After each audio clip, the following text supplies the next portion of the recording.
As we head into the final episode of Yellowjackets Season 2, I thought it would be a good opportunity to just maybe kind of review and reflect on the season as it's been up to now, the first 8 episodes out of the 9. Because given the way this show is written, something could very well happen in the last episode that completely changes my opinion on the rest of the season. Maybe a lot of things that didn't make sense or felt like meaningless side trips will suddenly become good, and maybe a lot of things that I thought were good will become completely pointless due to a random game changer. It's really hard to know with this show, and I think regardless of whether I like or dislike a particular episode, there's always something that surprises me and makes me going, wow, I didn't see that coming. And there's something to be said for that. So, Yellowjacket Season 2 is harder than just about anything else I've ever seen to really give my overall impressions of. I may be kind of related to sometimes if I give something a 5 out of 10, I wouldn't give this a 5 out of 10, but general principle, it could be either that it was just kind of boring, uninteresting, not engaging, not innovative, but it wasn't like painful to watch and it wasn't incompetently made. It was just kind of mediocre. Or I can give something a 5 out of 10 and be like, this thing had really good elements and really bad elements. Like maybe the writing was really good, but it was visually abrasive, or something like that. Yellowjacket Season 2, I'd probably give like an 8 out of 10 to, but it's kind of an 8 out of 10 the category where aspects of the season are like 9 or 10 out of 10, and aspects of this season are just not very good in general. Whereas I think season one was pretty consistent quality wise, this one is kind of all over the place, and the episodes I find are very hit or miss, with some of them being as good, if not better, than some of the best episodes of season one, and some episodes just kind of dragging and being nothing burgers and wasted screen time. That being said, so let's get into it. I'd say my biggest single complaint about season two, and I don't know if this is something that was changed because the fan base for this show demanded it be changed or something like that, but I don't like how they took away the agency of the people who they had been setting up to be the major villains. In season one, Lottie was very strongly being set up to be the big bad, that she had gone completely crazy out in the wilderness, that she had fully given in to worshiping the dark entity, whatever you want to call it, and she had started a cult later on to worship it, and they had become this kind of Illuminati esque organization. That got completely retconned in season two, and now Lottie is this well-meaning girl woman who suffers from schizophrenia, who's deeply afraid of her past, and the cult she runs is this really benevolent, nice shared life thing where they help treat people's various afflictions. And I just didn't like that. I like the idea more that she had, um, like I said, gone crazy. She had started her own cult, and she had this ambitious plan to like gain power from behind the scenes, possibly through Taisha, and spread the influence of the dark entity. So I think that's number one. I don't like what they did with Lottie's character. I don't like that they took away her agency and made her not a villain, but as someone who's suffering as much as the rest of the team.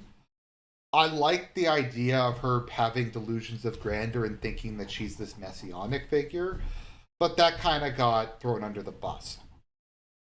Likewise, the explanation for Taisha's seemingly bipolar personality is that she does actually have multiple personality disorder. Now, this was somewhat hinted in season one, but I like the idea that she was just a sociopath. And that, like, the sacrificing her dog, all the other insane stuff she did, she was mostly conscious of it. She's just very good at hiding it in her normal day to day life. But no, we kind of take away all of her agency, and it's all just done by this alternate personality who takes over when she sleepwalks. They call her the other person or the dark one. And once again, I don't know if that's the fans complained and they're like, you have too many, like, you can't have more stuff the female characters are doing or some kind of like SJW thing, but I I don't know. I just don't really like that aspect of it. I think it should have been that Lottie was the big bad and Taisha was kind of her dragon, or like her second in command of their like evil plan. I guess maybe that would be too generic an ending, but what we got is kind of more generic than that was. With regards to the other characters in season two, Krishina Rishi continue as Misty continues to be the highlight of this show. She just kind of eats everybody's lunch whenever she's on screen. It's confirmed in this season that she is a serial killer to the surprise of absolutely no one. We have a new love interest for her introduced, played by Elijah Wood. It's nice to see Elijah Wood getting some work, and he does a really good job as basically being the male equivalent to Misty, and their kind of psychopathic, cutesy romance with each other is very wholesome, but also very disturbing. So I did like that. The parts where they're just going on like their road trips together and listening to show tunes are definitely some of the highlights of the season. Shonda continues to be an absolutely horrible person. One thing I will say about this show is I do admire that they decided to make a show, and this isn't just me, like they've said it. I think Christina Ricci said this in an interview. One of the interesting things about this show is none of the characters are likable or really sympathetic. They're all kind of horrible people in their own way. I think the least bad person is probably Jeff. The only bad thing that he really did was blackmail them to get money, but he didn't like kill anyone or eat anyone or rape anyone or do any of the other horrible shit that they've gotten into. Like even the cops in this are sleazy assholes who emotionally manipulate and lie to people to try to get confessions out of them. There's really no good guys in this. There's just various shades of like bad. And that's why I kind of wanted Lottie to be the big bad, because she's like the metaphysical evil who worships the literally like god of darkness or the god of death or whatever you want to call the thing from the forest. But I like it that Sean is completely unlikable. She's like a liar. She's bad at being a liar. Um, she has a breakdown in this season where she just complains about how bad her life is, about how she hates her family, she hates her daughter. Taisha, after winning the Senate election, crashes her car. Her partner gets basically like almost mortally wounded. She immediately abandons her and goes off in the middle of nowhere. And I think she has sex with Van. I'm not sure exactly, but they meet up again, and then she just kind of has fucked off for the entirety of the season, abandoning her job, abandoning her family, and that sort of thing. So, like I said, everybody in this show, and then of course Natalie is just Natalie, where she is the female version of Captain Jack Sparrow. She's just wasted 24/7 because she's blown her brain out with drugs for the last like 30 years or whatever. So, none of the characters are really likable. The most likable character is probably Misty, and she's a serial killer. But she's very cute while doing it. Once again, I do think it's funny that she's supposed to be like the mousy, dumpy, unattractive girl, and they got Christine Ricci to play her, which is kind of an interesting choice. And you can tell like she would be attractive if they had made her dumpy looking. I think Hollywood homely is the term that they have for it. But yeah, that's kind of my big issue with like what's going on in the present. The past is, I think, a little more consistently good. Um, we see just things continue to get crazier and crazier.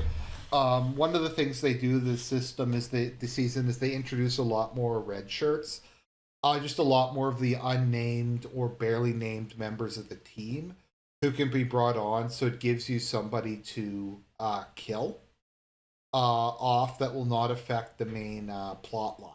Um, just kill off the least important characters, as it were.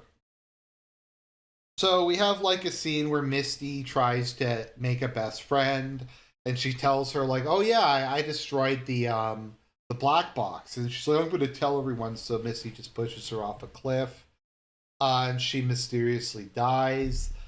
We have Harvey, who disappeared in season 1, comes back, and it turns out that he was hiding in some secret cave somewhere. So I don't know if something to do with that is going to play a role at the end of the season.